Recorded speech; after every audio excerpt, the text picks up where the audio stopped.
कैसे हैं आप सब। आशा करते हैं कि आप सब स्वस्थ होंगे।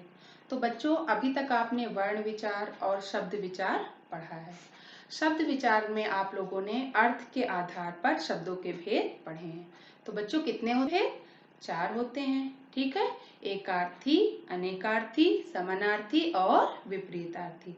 तो बच्चों, आज हम लोग यहाँ पर विपरीतार्थी शब्द के विषय में बात करेंगे और जानेंगे विपरीतार्थी शब्द कौन से होते हैं, विपरीतार्थी शब्द कैसे बनते हैं। तो चलिए बच्चों, देखते हैं विपरीतार्थी शब्द। विपरीतार्थी शब्दों को ही विलोम शब्द कहते हैं। वे शब्द जो किसी शब्द का उल्टा या विपरीत अर्थ प्रकट करते हैं उन्हें विलोम शब्द या विपरीतार्थक शब्द कहते हैं। मतलब जो शब्द है उसका जो उल्टा अर्थ बताते हैं उन्हें विपरीत शब्द या विलोम शब्द कहते हैं। जैसे मान, मान का अपमान, गुण, गुण का दोष। गुण, गुण मतलब बच्चों की अच्छाइयां होता है, ठीक है, और दोष, दोष मतलब कमी। तो बच्चों, ऐसा नहीं है कि गुण, गुण का आप लिख दें यहाँ पर कमी, ठीक है। इसके लिए हम क्या लिखेंगे? गुण, गुण का विलोम लिखेंगे दोष। ठीक है बच्चों। विलोम शब्द बच्चों दिखने में जितने सरल होते हैं उतने सरल आपको लगते हैं, उतने सरल होते नहीं है। ठीक है बच्चों, विलोम शब्दों को समझने के लिए आपको इसके कुछ नियमों को जानना जरूरी है। तो चलिए देखते हैं बच्चों इसके नियम क्या क्या होते हैं। अब बच्चों, विलोम शब्द से संबंधित कुछ प्रमुख नियम यहाँ पर हैं। पहला नियम जैसे है कि शब्द जिस श्रेणी या स्तर का होगा विलोम भी उसी श्रेणी या स्तर का होगा। जैसे स्त्री, पुरुष, अंधेरा, उजाला, आजादी, गुलामी। कहने का तात्पर्य है बच्चों, जैसे यदि शब्द आपका तत्सम है तो विलोम भी तत्सम ही होगा। जैसे स्त्री, स्त्री शब्द जो है यह तत्सम शब्द है तो इसका विलोम क्या हुआ? पुरुष। इसी तरह से तद्भव शब्द है अंधेरा तो इसका विलोम क्या हुआ? उजाला। इसी तरह आजादी, आजादी का गुलामी। आजादी शब्द क्या है? आजादी शब्द उर्दू शब्द है और गुलामी शब्द भी उर्दू शब्द है। ठीक है बच्चों।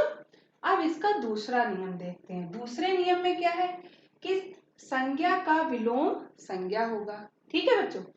विशेषण का विलोम विशेषण होगा। क्रिया का विलोम क्रिया होगा और क्रिया विशेषण का विलोम भी क्रिया विशेषण ही होगा। तो जैसे राजा, राजा का रंग। राजा शब्द संज्ञा है तो इसका विलोम भी रंग, ये भी संज्ञा शब्द है। अगला है वीर, वीर का कायर।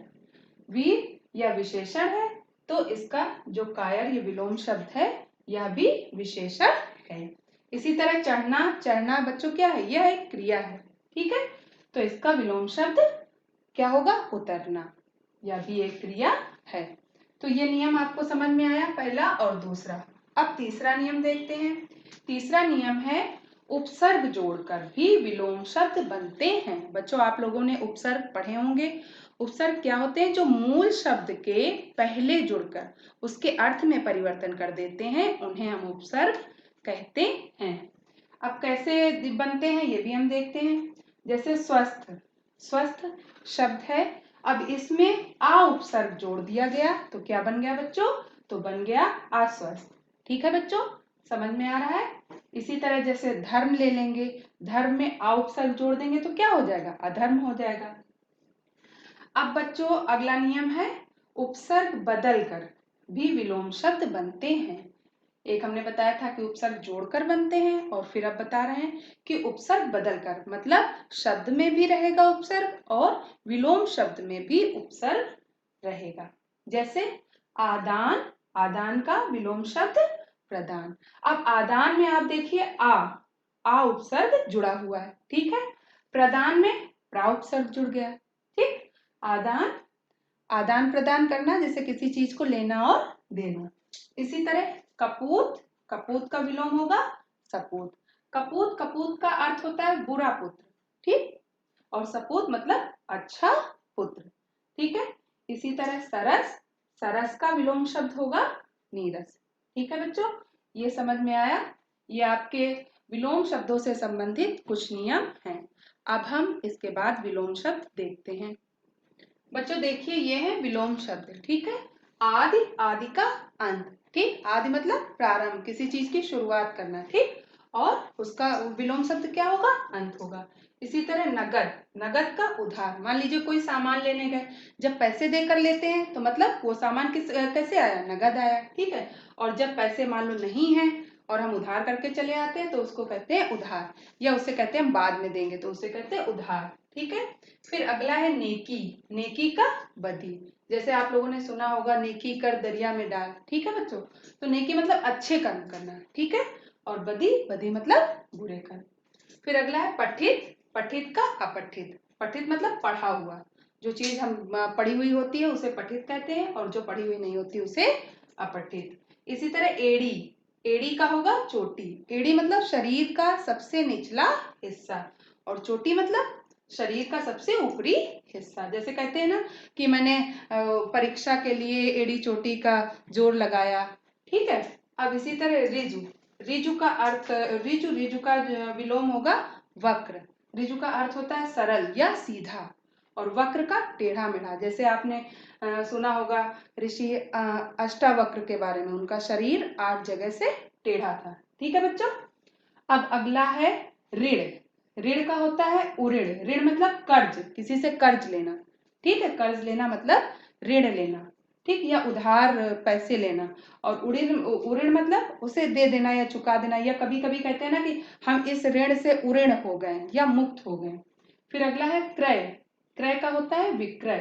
क्रय मतलब कोई सामान क्रय करना मतलब खरीदना, और विक्रय मतलब उसे बेचना, ठीक। अब अगला है बच्चों कंटक। कंटक, कंटक तत्सम शब्द है, और इसका जो तद्भव होगा वो होगा कांटा। तो कांटा का विलोम क्या होता है? कांटा का होता है फूल, तो उसी तरह कंटक का होगा पुष्प। फिर है कंठस्थ। जैसे एग्जाम में या ऐसे भी आप लोगों ने देखा होगा कि होमवर्क में दिया जाता है या कहा जाता है कि ये श्लोक कंठस्थ करिए, ये प्रश्नोत्तर जो है कंठस्थ करिए। तो कंठस्थ का है याद करना, ठीक है। विस्मरण, इसका जो है उल्टा होगा विस्मरण, मतलब भूल जाना। अब अगला है खर्च। खर्च, खर्च का विलोम होगा आमदनी। खर्च मतलब जो पैसे हम लोग खर्च कर देते हैं, ठीक। कहते हैं, जो आपने सुना होगा एक गाना भी है कि आमदनी अठन्नी खर्चा रुपया, ठीक है, कि खर्च इतने ज्यादा है और आमदनी कम है। इसी तरह घाटा, घाटा का मुनाफा।